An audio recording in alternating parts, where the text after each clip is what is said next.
वही होगा जिसमें भक्ति का पुट लग गया होगा, तो जान गया होगा कि भगवान की संसार में अथाह समुद्र में से अगर 2 मोती मैंने चुन भी लिए हैं तो इतने मोती हैं मैं 100 जन्म भी लूं तब भी इनको इकट्ठा नहीं कर पाऊं। बोली सच्चिदानंद भगवान। माताओं सज्जनों, गजेंद्र ने पुकारा, विष्णु जी ने गरुड़ से कहा गरुड़ थोड़ी देर में आए। भगवान समझ गए इनमें भी अकड़। भगवान उंगली रखे पीठ पे, चलो। गरुड़ पूरे पंख फैलाए, पूरे पंख हिलना पड़ा। गरुड़ का बहुत बार अभिमान तोड़ा भगवान। एक बार सत्यभामा ने कहा भगवान कृष्ण से, प्रभु आप जब राम बने थे क्या सीता मुझसे भी सुंदर थी? भगवान बोले ऐसे नहीं बताता हूँ, दिखाई देता हूँ, आजा।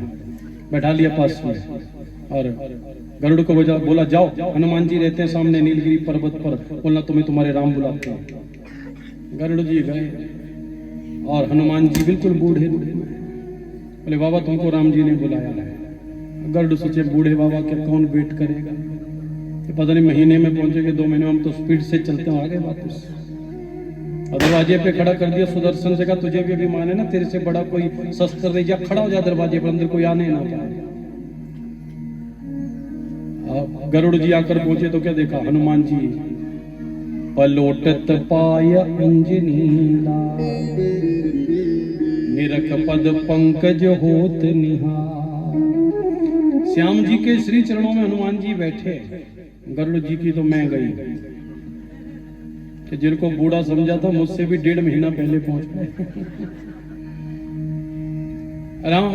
श्याम सुंदर बोले हनुमान तुम्हें रोका नहीं किसी ने? बोले हाँ रोक रहा था। कौन? बोले सुदर्शन। कहाँ है?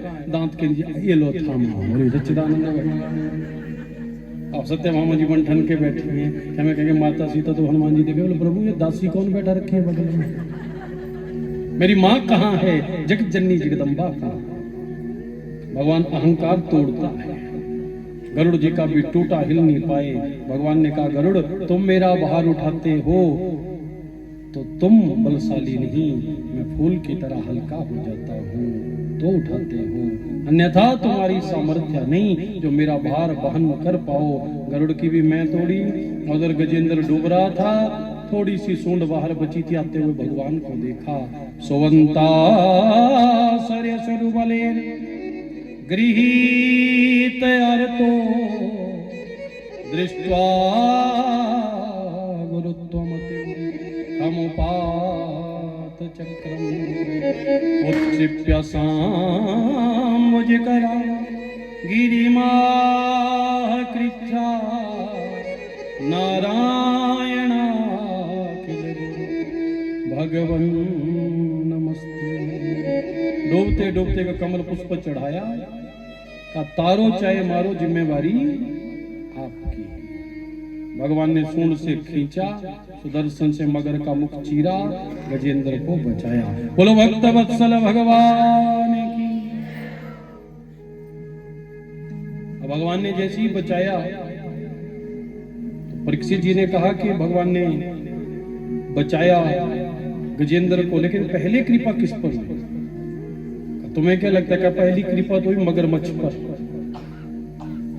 का तो जो दास का अनुदास होता है पहले भगवान उसी को तारते हैं। दास का जो दास होता है उसे भगवान पहले तारते हैं।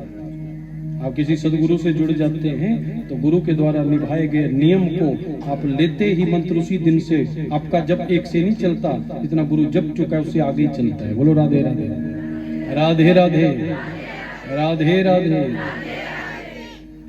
माताओं सज्जनों, जो गजेंद्र था पिछले जन्म में का राजा था, नाम था इंद्रद्युम्न। अभिमानी था तो अगस्त्य जी ने श्राप दिया था। और ये जो मगरमच्छ था, ग्राह था, ये था नाम था हुहू, गंधर्व था। गंधर्वों का काम होता था देवताओं को एंटरटेन करना, जैसे कॉमेडियन होते हैं हमारे आजकल फिल्मों में, नाटकों में, ये भी कॉमेडियन थे।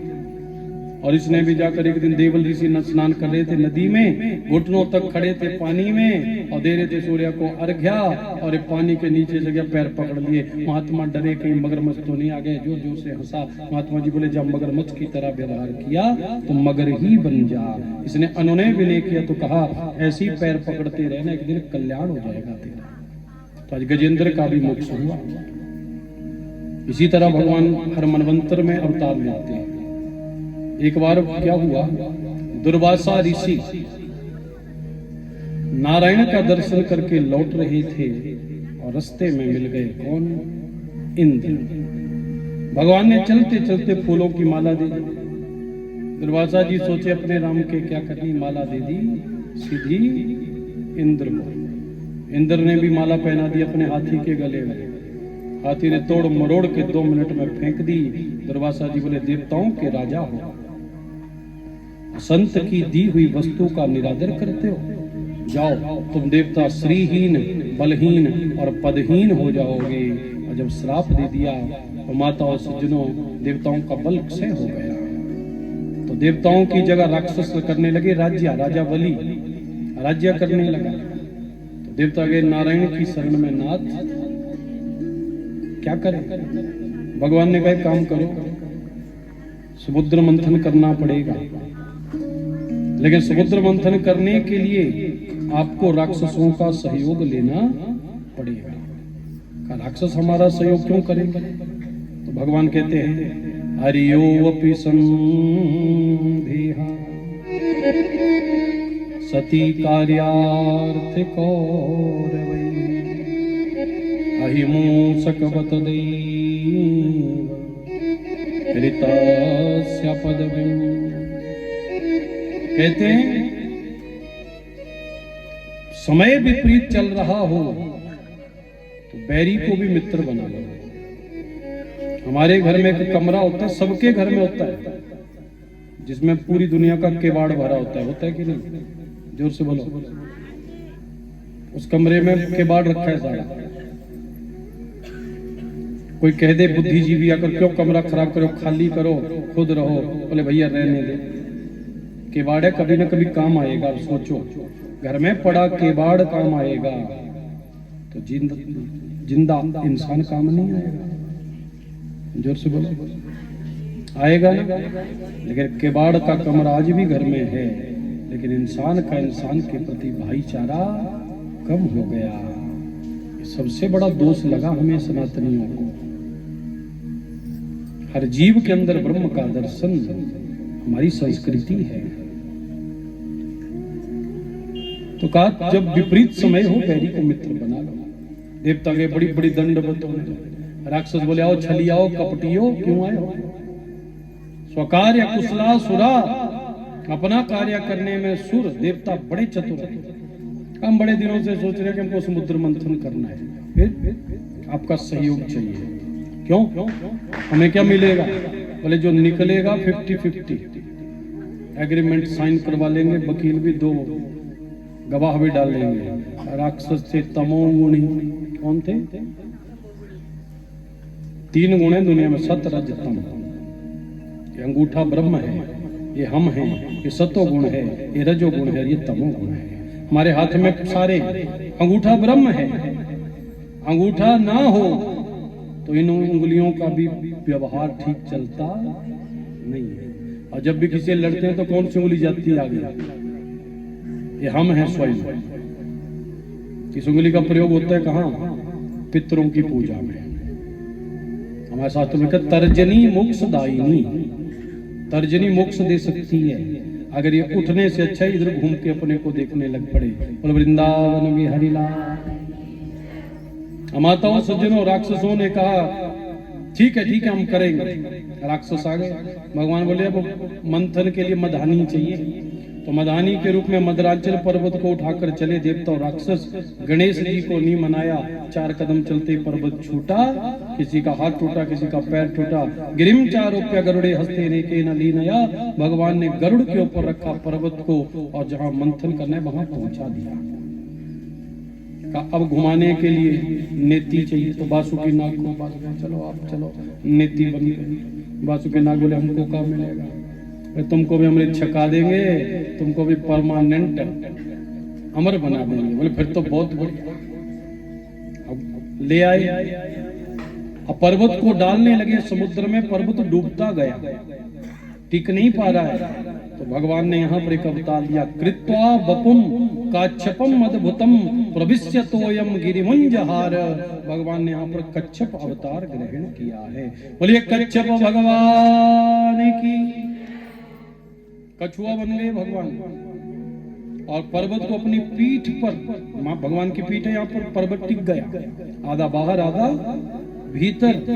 और उस समय जो छोटी छोटी मत्स्य कन्याएं, मछलियों की बच्चियां मां भ्रमण कर रही थी, उन्होंने देखा भगवान के रूप को और रूप पर मोहित हो गईं। कहा नाथ हम आपको प्राप्त करना चाहती हैं। भगवान ने कहा ये जन्म, ये अवतार तो मंथन के लिए है, लेकिन तुम्हारी इच्छा पूर्ण करूंगा। तुम बनकर आना द्वापर में गोपी, मैं मुरलीधर बनूंगा और वहां रास के द्वारा तुम्हें भवसागर से पार करूंगा।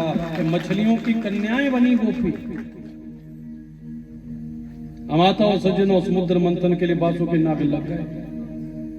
अब भगवान को चिंता और जो मुंह की तरफ लगेगा वो झुलस जाएगा, गर्म गर्म सांसों से। भगवान ने कहा एक काम करो देवता, तुम लग जाओ मुंह की तरफ, और राक्षस का तुम पकड़ो पूछ। राक्षस बोले ना गृहणामो वयम अहिर अंगम अमंगल कारकम, हम सांप की अमंगलकारी पूंछ नहीं पकड़ेंगे, हम लगेंगे तो मुंह की तरफ। भगवान बोले बढ़िया बन गया। ध्यान देना, कहीं बंटवारा हो रहा हो भाई भाई में, कोई किसी में भी बंटवारा हो रहा, कोई बोलते ये मैं रखूंगा बाकी तुम ले लो, तो सबका बाकी ध्यान ये निकाल पहले देता है, क्या कबाड़ी में ले, बोलो राधे कृष्ण। होता है कि नहीं? कहा हम नहीं लगेंगे पूंछ की तरफ। का देवता ऊंचे खानदान के, तो हम भी ऊंचे खानदान के। भयम कश्यप दायाता भ्रातरा कृत पौरुषा, हम कश्यप ऋषि की पराक्रमी संतानें हैं। हम लगेंगे मुंह की तरफ, और जैसे मुंह की तरफ लगे और खींचते खींचते लगे झुलस। एक उनमें था गोरू नाम का राक्षस, 15 मिनट में कालू